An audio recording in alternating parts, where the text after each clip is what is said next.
So I was on the bathroom floor, and I was crying so hard. I never knew pain like this before, and I couldn't understand where it was coming from. I was looking at my hands, and they were different. I couldn't move them. I couldn't use them.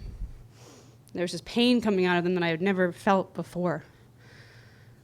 It made me realize what got me to this point in this time in my life. And something was different. I wasn't going to come back from this. I had cracked my head open when I was a kid and got some staples, and I was good again. Or some stitches in your hands, broken hearts, things like that, your first love. But I had a feeling that this was going to be different. And I looked back throughout that day trying to figure out how I got to that point in time on my own in that bathroom, crying in so much pain.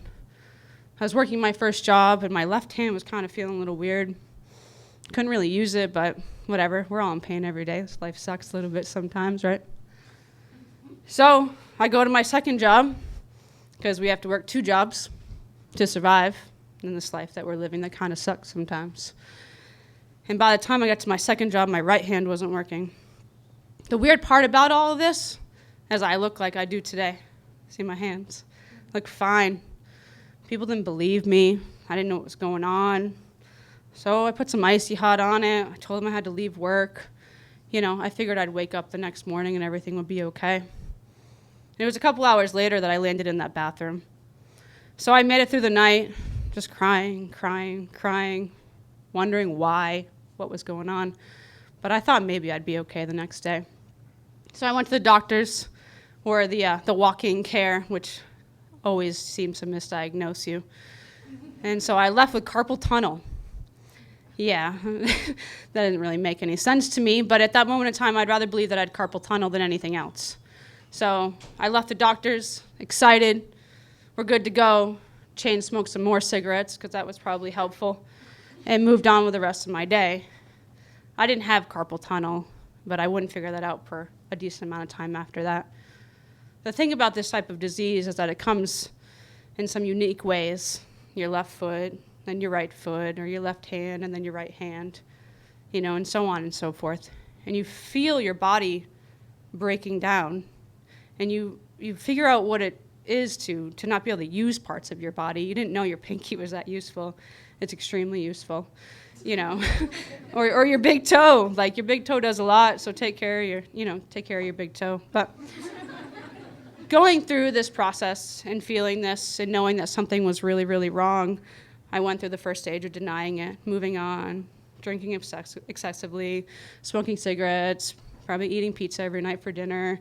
I'm fine. We're all fine. We're going to be fine. We're just going to move on. Everything's going to be fine, right? That's not really true all the time. You need to take care of yourself. So I finally get a diagnosis, and I have rheumatoid arthritis. But I'm too young for that, right? Because old people have arthritis. But rheumatoid's different. It's an autoimmune disease, and it says that my body is attacking myself. Why the fuck is my body attacking myself? I can't figure it out. But maybe it's attacking myself because I'm treating myself like shit. Maybe it's because I'm smoking. Maybe it's because of the food that we're eating and we're consuming. Maybe it's all of these other behaviors, that we're doing to kind of create this in our body. So, how does this work? You get diagnosed, then they give you some medicine, right? And the medicine's going to cure you, but it also makes you feel like you're going to die. I'd rather lose some pain or have some pain and lose function of my hands or my feet than feel like I'm going to die every day. So once it consumed my liver, they said, let's try the next one. And I said, fuck you. I'm done. I'm not taking your medicine. You know what I'm going to do? I'm going to stop smoking. And I'm going to stop drinking excessively. And I'm going to start eating healthy to live and to be, and take care of myself. And that was about 2 years ago that I chose to do that, to walk away from that generic doctor that just lived in that white coat that didn't even know my name probably other than the piece of paper. So I stand here today as healthy as I've ever been, currently not in any sort of pain. And I will tell you that this experience has been the best thing that has ever happened to me. So I ask all of you to please take care of yourself. This is a very, very short life, and I want you to enjoy every day of it. So thank you. I love you all.